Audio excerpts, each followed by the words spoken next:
pertama-tama nih, sebelum kita bahas nih mengenai CV dan juga interview, kita bakal bahas dulu nih mengenai career preparation.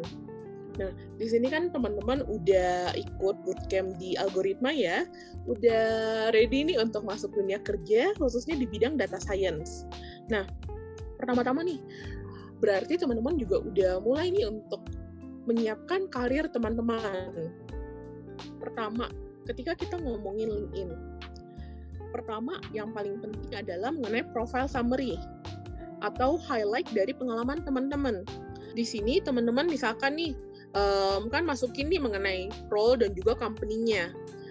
Nah, kalau misalkan kita masukin mengenai role dan company-nya, teman-teman bakal menemukan di LinkedIn itu banyak banget yang cuman tulis sebatas role dia apa dan company-nya apa. Padahal sangat-sangat penting nih untuk teman-teman ngedetailin, menceritakan mengenai apa sih yang teman-teman kerjain sebagai software engineer, apa sih yang teman-teman kerjain sebagai data analis, apa sih yang teman-teman kerjain sebagai data scientist. Nextnya ini sebenarnya banyak nih yang nggak isi.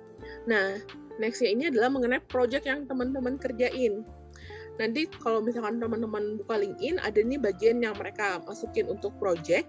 Teman-teman bisa juga nih masukin kira-kira project apa nih yang pernah dikerjakan, kapan dikerjakan, dan juga deskripsi singkatnya. Di sini teman-teman bisa masukin nih mengenai tools, skills yang teman-teman punya. Misalkan di sini yang di algoritma yang belajar R, masukin R. Yang belajar Python, masukin Python. Yang belajar MySQL, masukin MySQL. Jadi teman-teman kalau misalkan punya CV yang terlalu banyak nih gambar-gambarnya, itu seringkali bakal lebih susah loh untuk dibaca oleh ATS-nya. Nah, kenapa aku bilang penting banget nih kita punya CV yang ATS friendly?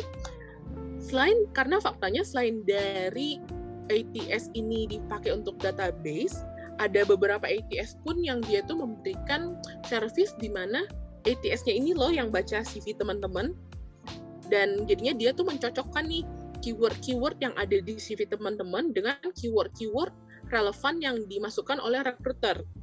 Nah, ketika kita ngomongin portfolio, pertama itu bisa dimasukin nih di LinkedIn, bisa juga nih misalkan teman-teman nge-post, atau misalkan bisa dimasukin aja di profile teman-teman.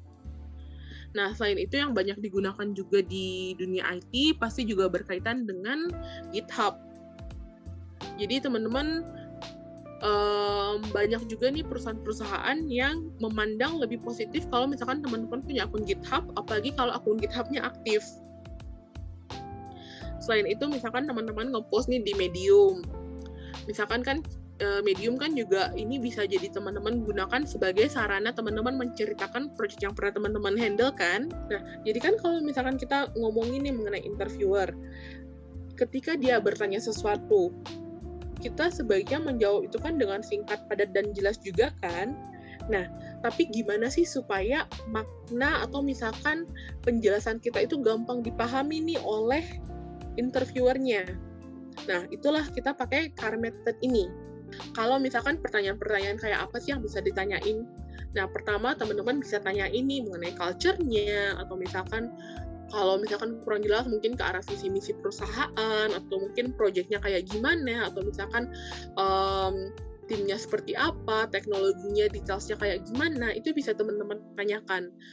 Hubungi kami www.algorit.ma